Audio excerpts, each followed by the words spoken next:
তারপর তারপর শেষ হলো 14 বছরের অজ্ঞাতবাস। সে আমাকে দেখে ডুকরে উঠল, তুমি এমন বিবর্ণ কেন? আমি তাকে দেখে চমকে উঠলাম, তুমি এমন বিদীর্ণ কেন? সে বললে, আমার হাতের দিকে তাকাও। তার হাতে ঘর পোড়া আগুনের চাকা চাকা ছ্যাঁকা। আমার বুকের দিকে তাকাও। তার বুকে ভাঙা রাজবাড়ির সমস্ত ইট পাথর। আমার চোখের দিকে তাকাও।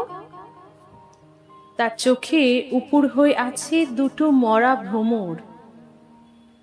আমি ভিজে বাতাসের মতো জিজ্ঞেস করলাম, তোমাকে কাঙাল সাজালো কে?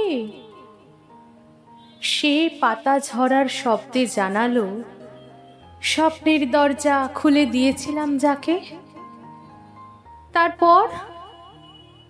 তারপর আমি তাকে সাজাতে বসলুম আমার নিজের ভিজে পালকে।